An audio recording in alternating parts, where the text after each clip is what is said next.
Вашингтонова е ТВ журналот на Гласот на Америка на македонски јазик Newsflash. Јас сум Лилица Китановска. Македонија и Соединетите Американски држави имаат заеднички вредности: определба за мир, демократија, просперитет, пазарна економија и борба против тероризмот. Ова е паралелата што премиерот Никола Груевски ја направи со земјата домаќин на економскиот самит за представување на Македонија во Чикаго викендов. Повеќе за ова ќе чуеме на самиот почеток на нашата емисија.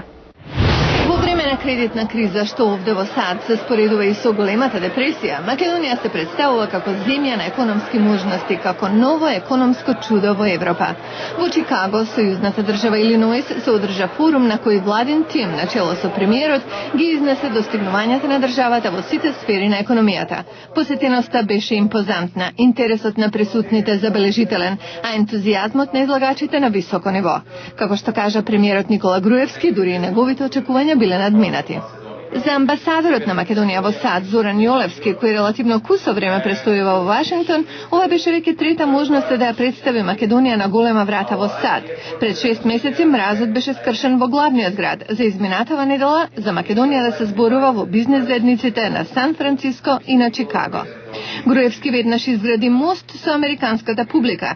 Цитирајќи го Линдон Џонсон, тој рече: "Ние мора да ги отвориме вратите на можности, но ние мора и да ги опремиме луѓето да минат низ тие врати. Затоа, рече тој, владата на Република Македонија со својот ангажман, со имплементација на реформите и со привлекување на странски инвеститори се обидува да го донесе поблиску хоризонтот на американскиот просперитет до македонските граѓани."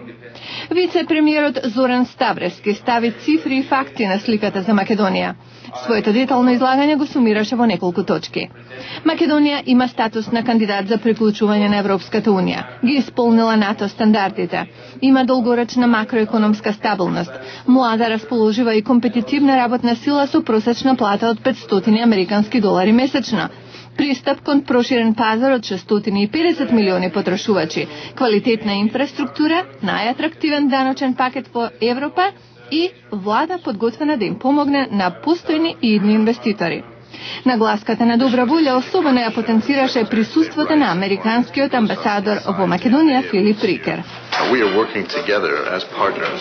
Еве како тој ја гледа својата улога во овој процес.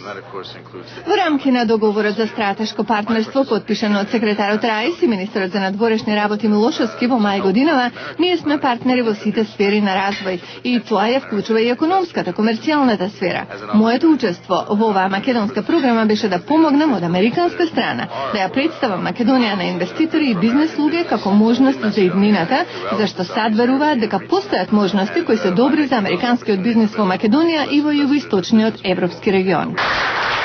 Ова беше пригода кога се подпишаа и два важни документи: меморандум за разбирање меѓу Американската агенција за меѓународен развој и Македонија 2025, како и договор за соработка меѓу македонската влада и Бостонскиот универзитет.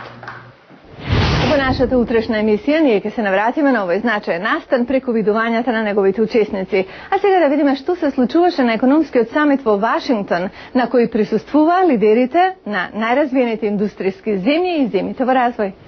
Првите луѓе на 20 водечки економии во светот во саботата се најдоа на иста маса за да го запрат економскиот пад и да обезбедат да не се повтори финансиската криза.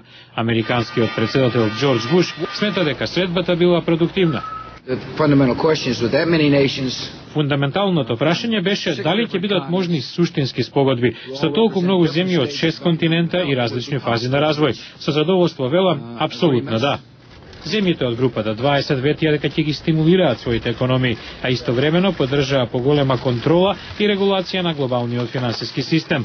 Меѓу главните постигнувања беше да се воспостават принципи и да се преземат мерки за адаптирање на нашите финансиски системи на реалноста на 21. век. Лидерите сепак уважија дека за изработка на конкретен план ќе биде потребно време и им наложија на своите министри за финансии да работат на деталите и најавија нова средба до крајот на април 2009. Новоизбраниот американски претседател Барак Обама не учествуваше, но во редовното неделно радио обраќање на демократите потенцираше дека е битно да се решат економските проблеми со кои се соочуваат сите американци, а не само големите компании од финансискиот сектор. Го гледавте Newsflash на Гласот на Америка на македонски јазик, јас сум Лилица Китановска. До гледање. Thank you.